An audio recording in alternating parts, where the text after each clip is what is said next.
Just introducing the winter fashion mum's gillet over a top that's probably too tight, who cares, and leggings because it's winter and I'm cold. And by the way, I look like shit because I'm very tired. Don't worry, I'm not going to get in the habit of doing videos. I'm not some like Kim K-Ho, you know, media, whatever, putting lots of videos on. I hate my voice, everything. So something I forgot to talk about in my last video about the eating disorder was appetite. Some people have small ones, some people have big, like me, you know, not bragging that mine's big, and some people non-existent. So I definitely live to eat, I don't eat to live. And that doesn't help when you have an eating disorder, because you're always eating too much and thinking I've eaten too much and fuck it, I've eaten too much and I'm bloated and blah blah blah. I'm really tired today as well. I've been up since 10 to 4 with foot pain, so very difficult to eat healthy when you're tired and feel like jack shit and look like a zombie from a massacre movie. Yeah, wearing your mum's gillet because you're cold. I got a sniffy nose. I just feel like crap. The skin looks like shit. Looks like diarrhea, actually. There ain't no filter for this face today, sorry. But yeah, I'm hungry because I'm tired. I'm bloody tired. I'm bloody hungry. And I don't get how I'm supposed to be healthy when I'm tired. How does that work? Like, I've come in today, I'm starving, I'm absolutely starving. I could eat children quite happily. Don't worry about coronavirus in schools, it's me you've got to worry about. I will eat the whole of year 7, I'm starving. And yeah, I just, like, I don't crave broccoli, I don't crave bananas, I don't crave it at all, I don't want it, I don't want grapes, I'm just too hungry for it. I have those when I've had a good sleep and I'm functioning, but I'm bloody starving. So how do you do it, ladies, men? What do you do when you're hungry? What do you do? Yeah, I don't know. It's not my fault I've got a big appetite either. I've always had a good appetite since I was young. We've always loved our food in my family, and that's how I've been made, I'm afraid. I haven't just developed a big appetite suddenly. I've always loved food, and you know, I've always cleared my plate, but I've never been told there's anything wrong with that. A lot of dietitians or people with eating disorders themselves, or you know, the Don't Eat Anything Brigade will say, don't get in the habit of eating everything on your plate. That's why we've become obese, because we eat everything on our plate. It comes from our childhood. No, it doesn't. It does not come from our childhood. Like, I just eat what's on my plate. I make food, I pay money, I buy food, I cook it, put it on the plate, and I don't go, oh, that was nice. Oh, lovely. Right, okay, I've eaten 3/4, so just get the other half and I'll just scrape it in the bin. There you go. Sorry, Africa. You don't do that. You eat the food on your plate. So what's wrong with it? What's wrong with that? If I had a trough, if I had a plate that wide, yes, there'd be a problem. But a normal dinner size plate, it's probably the same. Any plate you buy is about the same size, like that. Put food on it, eat it. So why do some people get told, because they're obese, don't eat everything on your plate? It's your fault. You eat everything on your plate, that's why you're fat. Why? Why? I don't understand it. I don't understand it. I'm not going to lose weight doing that, because I'll be hungry. I will have had 3/4 of my dinner, I'll have chucked the rest in the bin, and I'll be starving. Starving Marving. So I don't get it. And you know, I have got a big appetite. I've got a man's appetite. Bread doesn't fill me. Bread does not fill me. 2 pieces of toast doesn't cut it.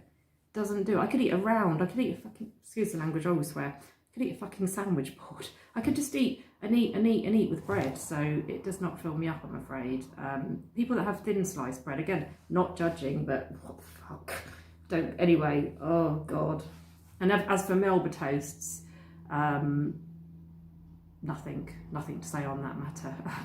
Yeah, like if I had a cooked breakfast, vegan of course, I'd have to have like 3 sausages, 3 hash browns, loads of tomatoes, loads of tofu, 2 thick doorstep wedges of toast, loads of margarine, loads of mustard, probably some avocado, and that would fill me up till about lunchtime. I wouldn't go, oh, I can't eat anything now. I've eaten a big meal. I'm not going to eat anything now all day. Oh, stop it. You're going to eat something, aren't you? You're not going to have nothing.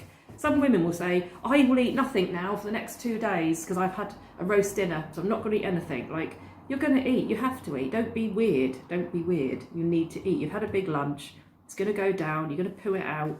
Eat your dinner, mate. Don't try and like starve yourself because you've eaten a normal meal. But and as for ready meals, again, anyone that's filled up, I don't get it. I don't get it. I've eaten cardboard. I have actually eaten the cardboard from the ready meal. I have eaten the meal and I've cried at the fact that I am dying of hunger, literally. So I will get a spoon, I will scrape all the disgusting sauce, and I will eat the cardboard that comes with it because I'm so starving. I will lick the plate. No one sees me at home. I lick cardboard. That's what I do because I'm hungry when I eat a ready meal. So it just doesn't work for me, I'm afraid. And in, you know, January, everyone's going to go on a diet, aren't they? And it's horrible. I used to work with ladies who January would all be sitting there miserable eating their yoghurt. It's -1, mate, and you're eating yoghurt and you're cold and you're hungry, and I can see you're hungry because your face is miserable. You're like this eating your yoghurt, like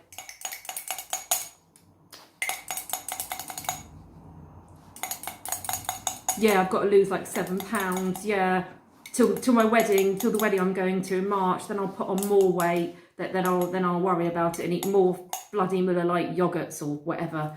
And that's all they eat, yogurts. And then they eat porridge, eat something hot. Don't suffer, don't kill yourself. It's January, your body needs food. Stop dieting in January. Stop dieting ever. Like, don't do it. Makes you miserable. Then they used to go and get the chocolates from the locker. Oh, has anyone got any chocolates left over from Christmas? Because we're all starving, because we're putting ourselves under this ridiculous pressure to eat a small amount of food. You know, if you're going to bring a salad in, bring a bloody fruit bowl of salad. Don't put a few lettuce leaves with a bit of couscous. Don't get started on couscous. Like, how do you even? Oh no.